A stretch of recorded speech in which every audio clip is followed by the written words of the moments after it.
Hello BookTube, it's Leah Cooper here, and today I am bringing you a couple of thoughts on the graphic novel series Saga. So over the last 2 or 3-ish months, I have been reading Saga. I started it in February, and I just finished reading volume 6 last week. I originally picked up the series because it's everywhere. A lot of people love it. So I'm going to try to keep this review pretty short because I suspect a lot of people have read these. Really enjoyed the first 2 volumes, and then very shortly after I read those, the BookTube SFF Awards for this year were announced, and volume 6 was nominated in the graphic novel category. So I decided, you know what, I just gotta get all of them read so that I can read my TBR, and that's what I've done. Unfortunately, they were all library copies that I read, so I don't have any of them with me anymore, but you know, there's quite a bit of art that you can view online if you're curious about the art style. And for those of you who don't know, Saga is a epic galactic tale about family and love, and it's centered around this galactic conflict between 2 alien races, the Landfallians and I can't remember, the people of Wraith. I can't remember what they call themselves. It's not like Wraithians, but anyways. So it's landfall versus Wraith, and it's a planet versus its moon, and they've been locked in this conflict for generations, and each side has decided to export the conflict off their world so that they don't destroy their own cities, and they've enlisted just tons of different aliens to fight on their behalf. They fight on different planets. 2 of the central figures of Saga are a Wraith soldier and a Landfallian soldier, and they met in a concentration camp. One of them was a prisoner and one of them was a guard, and they fell in love. They decided to run away from the conflict, and they ended up having a child. And so the first book opens with them having this child, and this has, as far as anyone knows, never happened before, and it's just heresy, and the child's considered an abomination and all that sort of stuff. And so both governments are trying to hunt down the parents, kill them, kill the child, and cover the whole incident up.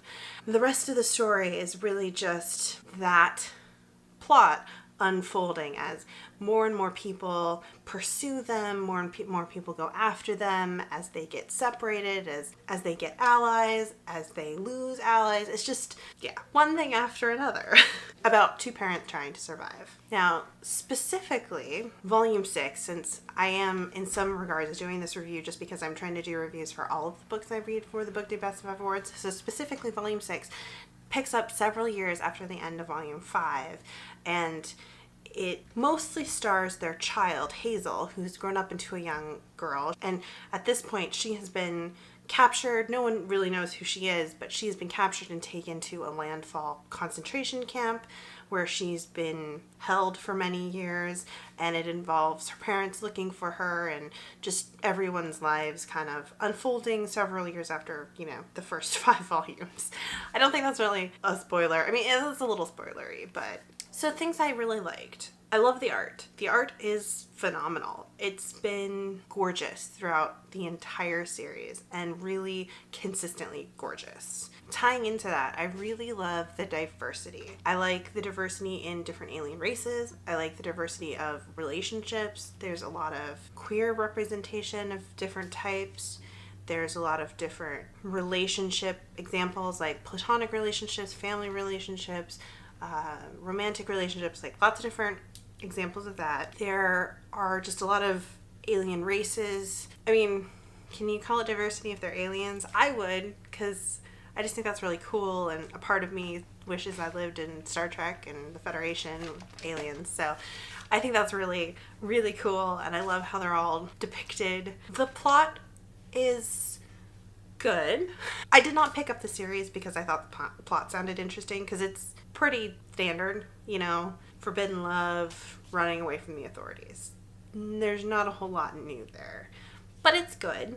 I, for the most part, like the characters. Like, I like most of the main characters. Like, the parents are pretty rad. The grandmother's really great. Some of the people pursuing them are really interesting. I particularly liked the robot prince, and the robot kingdom, I think, is really unique and really interesting.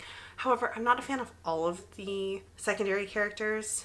I really don't care for the Will. I liked Gwendolyn. I liked the brand, but I really didn't like the Will. And that was kind of 1/3 of the story, so not super into that. Not super into his story, but what can you do though? You're never gonna like all the points of view in a story, probably. So a couple things that aren't perfect, right? Because the series is good. I think overall it would probably get 4.25 from me. A couple of the volumes are definitely 5 stars. I think the first and second volume, especially the first volume, are the strongest. That's not really surprising. I think first volumes in graphic novels are often the strongest. Some of the other volumes, most of the other volumes, I think I gave 4 stars just because the art's really good and there's nothing really objectionable about the writing. The writing is high quality, even if it's not always the most wowing. The first 2 volumes really made me go, wow. And the rest of them, the story has been very predictable. So I'm not always a big fan of like the really predictable storyline, but it's fine.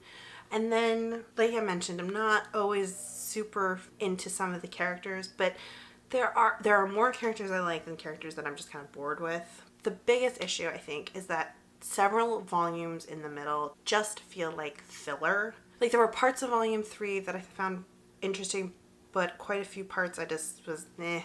Parts of 4, again, just really felt like we needed to move the story along so we could actually get to things that were interesting. So it really felt fillery again. Volume 5 was pretty good. Volume 6, some of it felt interesting and some of it just felt kind of fillery. I don't know. So like I said, 4 stars, 4.25 stars overall. It's definitely a series that I would suggest if you're going to buy them or if you're going to check them out from your library, check them all out at one time and just read the whole thing, because I don't feel like some of the ones in the middle really stand on their own very well. They're just not compelling as single issues or single volumes. They do all have plot arcs and conflict that's like more or less dealt with, but it's not always the most interesting thing. I'll definitely be curious to see where they're taking the series. I have no idea how long the series is going to be, because I gotta say, for there being 6 volumes, a lot of minor things have happened, a lot of little things have happened, but nothing really, I don't know what their end game is for it, if they just plan on continuing to write it forever. I don't know. It doesn't feel like we're really moving towards a big climax, which might be another issue. Because I don't like series that go on forever without an end. That really doesn't work for me. So I don't feel like we're really working noticeably towards a major conflict, or major climax, a major resolution. So maybe that's partially why I feel like a lot of them feel fillery, because they're just kind of everyday trudging along minor adventures. Anyways, that's not to say I don't like them. They're great. They're really interesting. You know, it's a nice little hour. You sit, you read it, and you're entertained, and everything's really pretty. I would recommend these to anyone who really likes space operas. I would also recommend them to anyone who really likes diversity in their science fiction. I think science fiction, unfortunately, has a real habit of being either grimdark or kind of gritty post-apocalyptic, or it tends to be extremely excruciatingly straight and white. So if you really like diversity, like the diversity elements from like Star Wars, the diversity elements from Star Trek, not the big epicness of those franchises, but like the diversity and the aliens elements and the alien culture elements, I would say check these out. If you like the Fifth Element, because again, Fifth Element I feel like has a very kind of similar aesthetic. It's a really bright, poppy, futuristic world with a lot of really diverse alien races and alien characters and alien fluidity of sexuality and stuff like that. So again, if you like that kind of stuff, I would definitely suggest you check Saga out. I would say they're kind of one of those pinnacle graphic novel series that if you like science fiction, you should definitely read them. They're a great thing to read on like a rainy afternoon where you just have a couple hours on a Saturday and a big mug of tea or coffee or hot cocoa or something. You just want to like dig in, have a little bit of a rollicking fun adventure. They are definitely adult. There's quite a few scenes with like sex, nudity, full frontal nudity, that kind of thing. One other thing is I've seen some criticism for volume 6. There is a scene where a trans character is outed without their permission. Like it's one of those, someone walks in on them in the shower and sees them full frontal nudity and they there's no consent in this encounter. So if you're a trans person and that really upsets you, it does happen. It happens quite early on in volume 6. And I definitely understand the criticism of it. Contextually in the story, the scene occurs with a child, so there isn't, the tones of the scene I think aren't too terrible the way they're written, but I'm not a trans person, so I can't speak to it, and I really can't speak to the issue, but I definitely understand that could be really off-putting for some people. So there's that warning. Not necessarily the best decision on the writer's part, I would say, because we don't need any more of that, I don't think, in trans representation. Been there, done that.